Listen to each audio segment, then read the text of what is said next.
This is no news to anyone. AI is becoming so popular these days, especially in the finance space. A lot of people are asking questions, but we're learning that even asking a simple question like, what should I do with my 401k can put you in harm's way. And so joining me now is Andy Sambandam, from the CEO of Clarip. And I want to give him an opportunity to talk to us a little more about this. First of all, welcome to Fox Local. Thank you for joining me. Thank you. Thanks for having me. Of course. So my first question for you, more people are turning to AI for things like budgeting, investing, their 401ks, as I was mentioning before. But what's happening behind the scenes when somebody asks a question or types that next thing into the search box? Yeah, so when you think about AI, right, you got to understand how AI is actually being used. AI, relies on large data sets, right? So it starts with massive amounts of data, text, images, audio, video, all these things. So AI needs lots of information to train itself so that it can give better answers and better information. So a lot of these financial advisors, they are actually starting to use AI. So even if you're having a call with your financial advisor, or if you're asking a question to ChatGPT, you got to be careful what you're asking, because you don't want to put personal information online. You don't want to say things that you would later regret. So it's really using caution is the first step, I would say. But behind the scenes, training is a major part of AI algorithms. So there's something called neural networks that actually relies on some of the training from the data sets that are used earlier on. So it's almost like, imagine teaching a child, right? So you show multiple pictures of cats or dogs, then ultimately the child knows it is a cat or it is a dog. So AI is something similar. So when you have lots of information about a certain type of data, then AI learns. So you got to be careful what data you're sharing, and that's how AI is working. Okay, Andy, let's take a step back so we can really understand this here. Even you mentioned you are training that tool.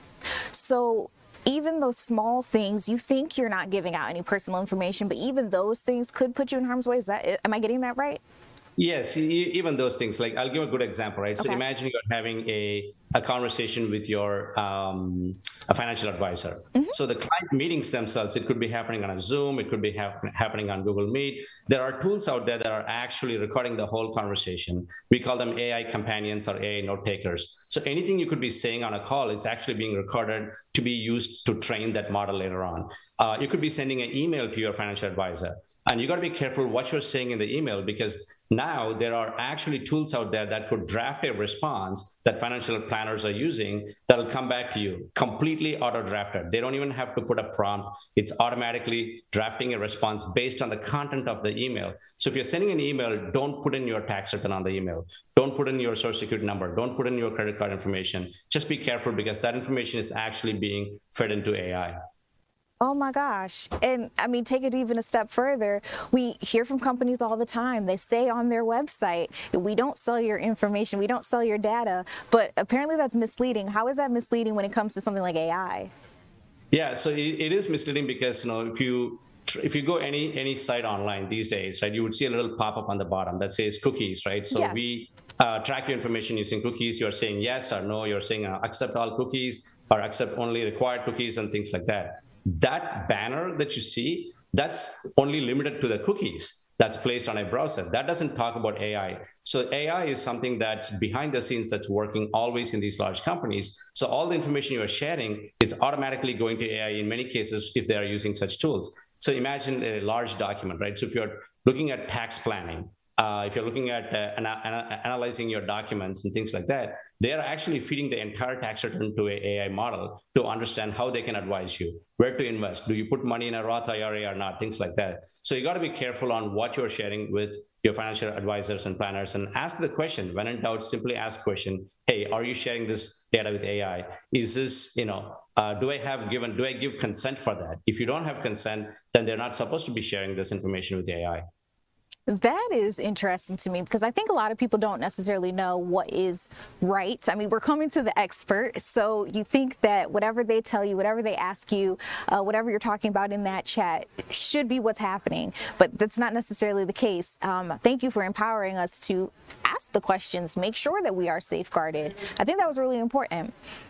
Yes, absolutely. Yeah, that's exactly what we advise our clients. Even large companies we work with, also even smaller individual, medium-sized companies we work with, we always ask them to get consent from people and use for the purpose they gave consent for. Just don't use it everywhere, because you have privacy laws across multiple states. There are almost 20 different states in the United States that have their own privacy laws.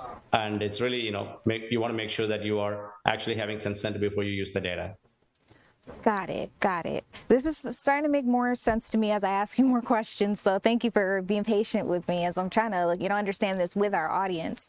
I understand too that sometimes talking to these AI tools when you're trying to understand your finances and what's going on in your pocket and your wallet, you were kind of giving scammers a blueprint to you and your information. So talk to me a little bit more about what they can do. And we've been talking on our stream about deep fakes and stuff like that. So how does that all mix in together? Yeah, so, common sense, right? So when you talk to AI or when you talk to your financial planner that is using AI, you don't want to be giving out your, let's say, password to your bank account. You don't want to be giving out your tax ID or a social security number. Those are common sense things you want to, make sure that you are careful about this. And also sometimes your voice could be used again, as a deep fake. Your video is being used as a deep fake. So you got to be careful where you post, what you're posting, and what you're actually saying to some of these models. A common sense thing you can do is just ask generic questions, right? So if you have a question about what kind of deductions you can take on a particular state level or a state law, ask generic questions rather than giving that, hey, I live in Georgia, or I live in Atlanta, and I live at this address, and what is the county tax? Rather, you simply ask a generic question around what is the deductions allowed in 2024 tax year or something like that.